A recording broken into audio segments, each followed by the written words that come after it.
Hi friends, I'm Jenna Zadaka, and I am so honored to be part of your KinneretYoga learning because I am a graduate myself. And here are 6 recommendations that I would have loved to hear before starting a fruitful and enduring yoga business. Number 1, collaborate. You do not need to do all this alone. Think about ways you can weave other modalities and practitioners to increase the value of your offering. For example, I've done yoga and sound healing, yoga and massage, yoga and art, yoga and music. Collaboration also really expands your business because more practitioners know about you, refer you, and it's part of networking. But also, participants receive a deeper healing from your offering when you can weave different healing modalities together. And I just want to point out that collaboration requires you to step forward and advocate for yourself, to reach out and make those connections. One of the big blocks I see in people in collaboration and in trying new offerings is perfectionism. You cannot wait to have a perfect offering before launching everything. Some things you just have to step forward and try. Some offerings are going to blossom, others will flop.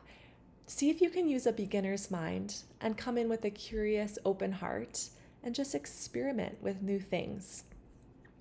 Number 2, create community around the practice.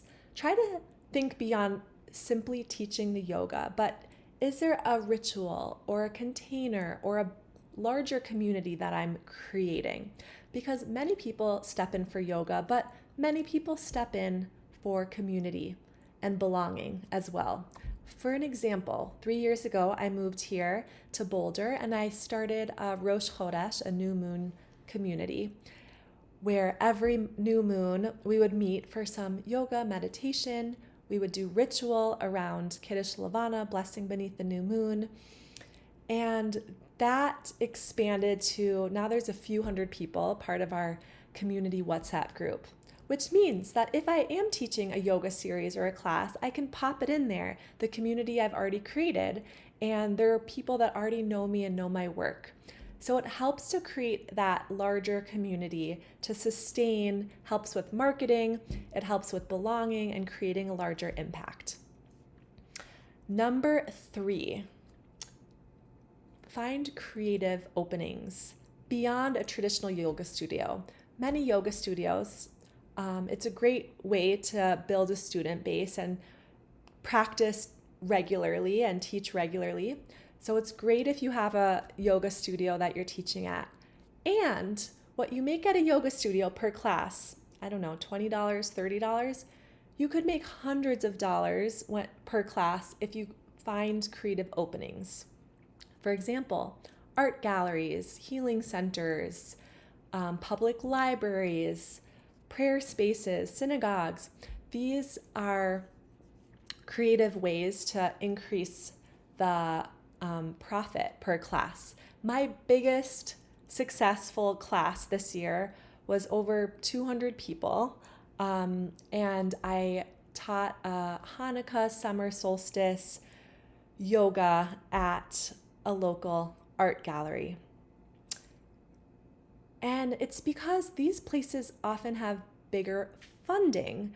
I've also taught a series at the North Boulder Library, and I got $350 per class because the public libraries have funding, and you can, as a practitioner, ask for a bigger payment than a simple traditional yoga studio. Another example was this past year was a art crawl in downtown. So I was able to teach at a local art shop, and the Boulder district is funding this, so you can get a much larger amount than a class. So think about what is already happening in your community and how could you weave yoga and be part of it. Okay, number 4, don't underestimate one-on-one work. There's something magical about group classes, but private yoga and private sessions are a really important part of sustaining a business. there are many reasons people want to do one-on-one private yoga, but you can also reach beyond that. So I've done something that I've called Shavasana sessions, which include some one-on-one yoga, but a long meditation with some somatic work and energy healing. You can think of what your niche would be in a one-on-one setting. I also did trauma-informed somatic therapy. I also offer spiritual embodiment sessions, and you can charge way more, of course, for a one-on-one than what people pay in a drop-in group. If you don't know your one-on-one offering yet, start to think about that. One-on-one spaces can be really, really nourishing, really helpful for a client. You build trust, rapport. You can have a deep, lasting relationship with clients. Okay, number 5, offer both virtual and in person. Of course, in person creates intimacy and connection and community, but virtual classes and workshops and series creates more accessibility and allows you to work beyond your geographic area. You can also pair them together like a lot of yoga studios are doing, and you don't have to choose one forever. The nice thing about having both is your student base can expand, they complement each other, and you can see what works for you best. Some people end up loving virtual as a teacher, some people end up hating it, and just try both. You don't have to stick with one forever. Number 6, keep yourself nourished and inspired. You are the channel through which you teach, and breaks are okay. You do not have to teach consistently always. You do not have to always launch and produce new offerings. I, a few years ago, took a whole year break from teaching yoga to explore other embodiment modalities. I wanted to explore authentic movement, and I did trainings in authentic movement and then 5 rhythms, and that actually strengthened my yoga practice and yoga teaching. So follow your curiosity, let yourself evolve. You don't want to get to the place of burnout. So if you're feeling like your yoga practice is getting stale or your teaching is getting stale, let yourself have a pause and explore another area and just trust that you'll come back. My last message for you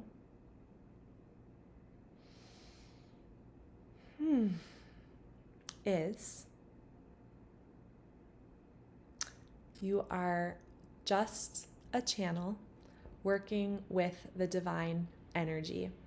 So if you find yourself stuck or lost or confused, come back to a state of receptivity where you're receiving wisdom and abundance and connection and letting it just flow through you. As a teacher, you're also a healer, you're also a guide, a mentor, and don't take that lightly. You could have an extreme impact on many people's lives. And I just wish you all the best, all the blessings, and I can't wait to see what sort of healing you create in the world.